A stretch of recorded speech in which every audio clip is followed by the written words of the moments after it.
Hai, welcome back to my channel. Terima kasih sudah kembali lagi ke sini. Di video kali ini aku mau ngebahas salah satu produk dari Natur. Natur itu emang terkenal sama hair care-nya ya, tapi kali ini aku mau ngebahas salah satu produk skincare dari Natur, yaitu salah satu serumnya namanya Natur Miracle Renew Skin Serum. Ini dusnya seperti ini. Untuk produknya dia di botol pipet seperti ini ya. Ini isinya ada 30 ml. Warnanya bisa dilihat ya, dia warnanya bening. Ini teksturnya gel, serum gel itu, tapi cukup ringan sih menurutku, masih agak-agak water gel ringan. Nah, dia masih cukup ringan ya, masih bisa mengalir. Kalau diratainnya masih gampang, dia nyebarnya juga merata, mudah menyerap, dan juga mudah di layering. Untuk baunya sendiri nggak ada bau yang menyolok ya, nggak ada bau yang tercium secara signifikan. Jadi agak nggak terlalu berbau sih, nggak ada baunya, malah aku nggak ngerasain bau apa-apa. Aku mau bahas dari segi ingredients-nya juga ya. Untuk ingredients-nya ini dia agak banyak sih, tapi aku akan coba jelasin secara singkat aja. Jadi biar nggak terlalu lama bahas ingredients-nya. Oke, yang pertama ada aqua. Berarti ini water based serum ya. Next, yang kedua dia ada galactomyces ferment filtrate. Ini salah satu ingredients yang aku suka sih, galactomyces ini. Kenapa? Karena galactomyces ini dia fungsinya macam-macam ya. Dia bisa untuk membantu membersihkan pori, mencerahkan, menyamarkan noda bekas jerawat. Bahkan di aku sendiri dia ada efek meringankan atau mempercepat proses penyembuhan jerawat juga. Ini kalau nggak salah dia ada di produknya Manufactory Galactomyces Essence. Coba kalian cek deh, aku pernah bahas tentang produk itu. Itu aku suka banget produknya, karena memang ternyata aku cocok sama galactomyces itu tadi. Nah, kebetulan di Natur ini dia juga mengandung galactomyces, dan itu di urutan kedua. Jadi termasuk kandungan utamanya lah di produk ini. Walaupun ini termasuknya produk anti-aging ya, makanya itu aku agak question mark sih, dia produk anti-aging. Tapi urutan keduanya dia galactomyces, yang menurutku galactomyces itu lebih ke mencerahkan sama ngebersihin pori. Oke, ke ingredient selanjutnya itu ada propylene glycol. Ini bisa jadi pengawet atau humectant juga. Next ada butylene glycol, ini juga sebagai humectant. Terus selanjutnya ada apa ini?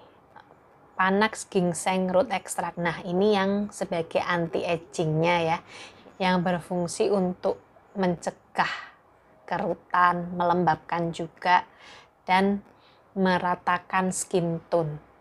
Next ada phenoxyetanol. Ini fungsinya sebagai pengawet, dan ini perlu waspada ya kalau phenoxyetanol ini, karena ada orang yang sensitif juga dengan phenoxyetanol, dan dia bisa menyebabkan gatal-gatal kalau sensitif. Next ada cyclopentasiloxan. Ini silikon. Hati-hati juga kalau kalian yang kurang cocok sama silikon. Silikon itu biasanya fungsinya untuk melembutkan tekstur dari produk skincare itu sendiri.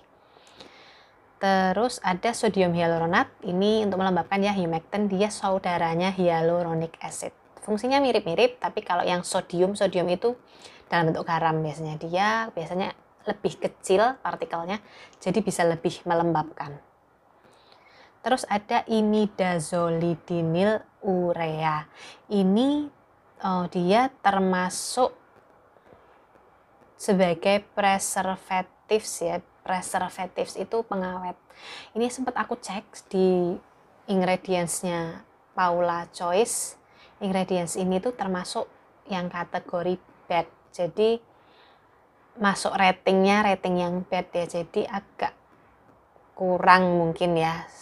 Aku juga jarang sih nemuin ingredients ini termasuknya di beberapa skincare yang aku pernah coba, karena aku biasanya ngecek ingredients-nya. Ini termasuk jarang, dan ternyata aku cek itu tadi dia masuk bad ingredients.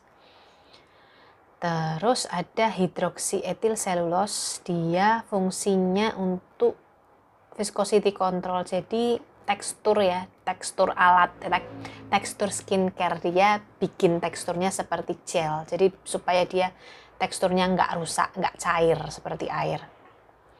Terus ada niacinamide. Ini bisa untuk acne prone skin ya, niacinamide dia bisa untuk membantu menyembuhkan jerawat, bisa untuk membantu menghilangkan bekas jerawatnya juga, bisa untuk mencerahkan, bisa untuk mengatur produksi minyak di wajah.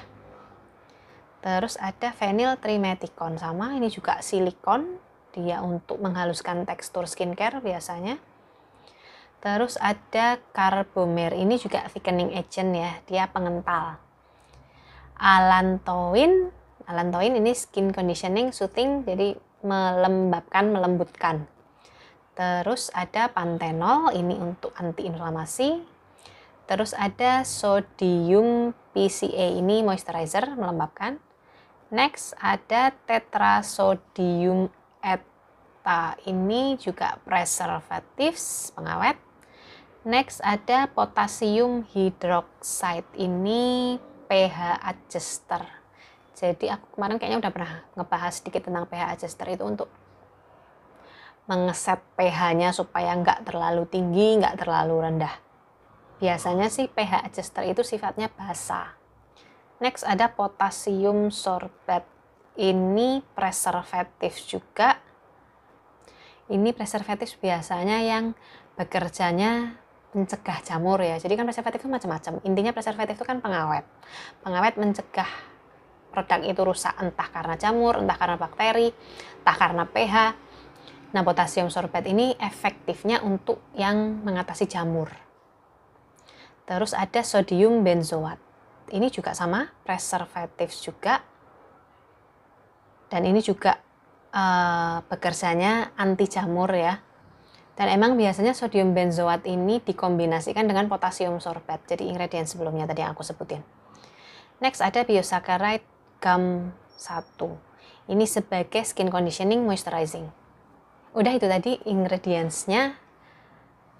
Kalau dari ingredients-nya sebenarnya ada yang bagus, ada yang aku kurang suka. Kayak tadi yang termasuk ke kategori bad ingredients ya.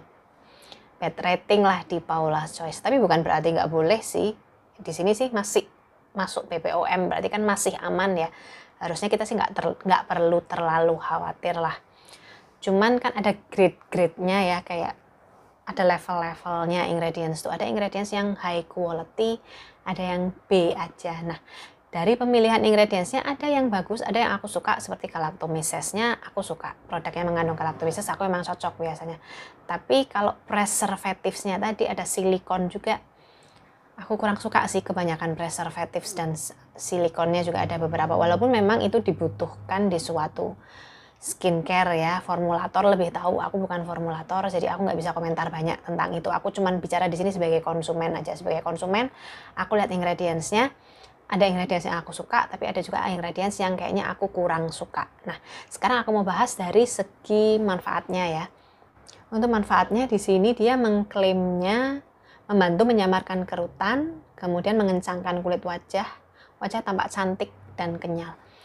Kalau membantu menyamarkan kerutan aku kurang ngelihat ya. Mungkin kan kalau menyamarkan kerutan nggak mungkin dalam waktu singkat ya, dalam waktu panjang baru bisa kelihatan.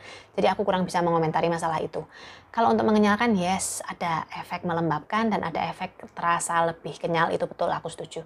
Terus efek selain itu yang aku rasain, aku ngerasa waktu aku pakai ini, waktu itu aku sempat agak jerawatan dan ternyata jerawatnya lumayan cepat sembuh. Tapi waktu itu jerawatnya udah yang kecil-kecil ya, bukan jerawat yang radang masih merah-merah, masih inflamasi, itu enggak. Memang sudah agak mendingan, tapi waktu aku pakai ini dia sembuhnya lebih cepat lagi daripada biasanya. Jadi aku menyimpulkan mungkin efek galactomyces-nya, karena aku emang cocok sama galactomyces. Terus ngomong-ngomong soal galactomyces, waktu di manufactory aku ada efek mencerahkan dan membersihkan pori. Tapi kalau di sini kayaknya nggak kelihatan efek itu sama sekali. Aku nggak ngerasa lebih cerah, aku juga nggak ngerasa pori-poriku lebih bersih saat menggunakan produk ini. Walaupun mengandung galactomyces tadi di urutan kedua ya. Terus tadi itu manfaatnya yang aku rasain, jadi melembabkan, mengenyalkan, terus membantu mempercepat penyembuhan jerawat juga. Kalau kekurangannya, itu tadi udah aku sebutin ya, dia Z additives-nya kebanyakan sih, preservatives-nya terlalu banyak, aku kurang suka. Terus untuk efek anti-aging-nya juga nggak terlalu signifikan. Aku cukup banyak sih nyobain produk-produk anti-aging, menurutku ini B aja. Kalau kalian usianya udah 30 ke atas, aku kurang menyarankan ini. Kenapa? Karena efek anti-agingnya kurang begitu signifikan. Tapi kalau kalian masih berusia 20-an, kalian pengen nyobain skincare anti-aging, masih oke sih menurutku. Karena kan di usia 20-an, kalian mungkin masih jerawatan tapi juga pengen ngerasain produk yang ada efek anti-agingnya. Nah, ini pilihan yang tepat sih menurutku, karena dia itu tadi, aku pakai ternyata jerawatku cepat sembuh dan ada efek mengenyalkan juga. Jadi kan sekali dayung 2 pulau terlampaui kan, lumayan bisa ngebantu jerawatnya, tapi juga ada efek anti-agingnya lah walaupun sedikit. Terus secara overall efeknya, menurutku efeknya tuh agak subtle sih, agak kurang nampol lah istilahnya. Ngefek tapi nggak terlalu ngefek banget. Jadi dia ngebantu mengatasi jerawat betul, tapi waktu jerawatnya udah agak nggak terlalu agresif. Ketika jerawatnya masih agresif, nggak terlalu signifikan efek itu. Terus ngelembabkannya, ya betul ngelembabkan. Bikin kulit rasa kenyal, ya betul bikin kulit rasa kenyal juga. Tapi itu tadi, B aja sih nggak terlalu nampol. Jadi efeknya tuh tengah-tengah lah, medium. Nggak terlalu nampol, nggak terlalu kerasa banget. Makanya tadi aku bilang lebih cocok di usia 20-an kalau kalian pengen nyobain ini. Kalau usia 30-an kalian pengen nyobain anti-aging, kayaknya ini bukan produk yang akan aku rekomendasikan. Oh iya, tadi aku lupa nyebutin, ini dia no fragrance dan no alkohol ya. Jadi seperti tadi aku bilang nggak ada baunya, emang sih aku suka nggak ada baunya. Dan nggak ada alkohol, sederhananya memang cuma turunan-turunan alkohol aja, jadi nggak terlalu bermasalah. Cuman itu tadi preservatifnya ya, additivesnya, zat-zat pengawetnya lumayan banyak, dan silikon juga ada, jadi sesuaiin aja sih sama kebutuhan. Kalau komentarku sih, aku nggak bisa bilang ini produk yang aku suka, tapi juga nggak yang aku nggak suka banget ya, karena B aja lah serum ini tuh. Serum banyak kan, kita bisa pilih bermacam-macam serum yang efeknya jauh lebih nampol. Oke, sekian reviewku kali ini. I hope it helps. Semoga membantu. See you next time. Bye bye.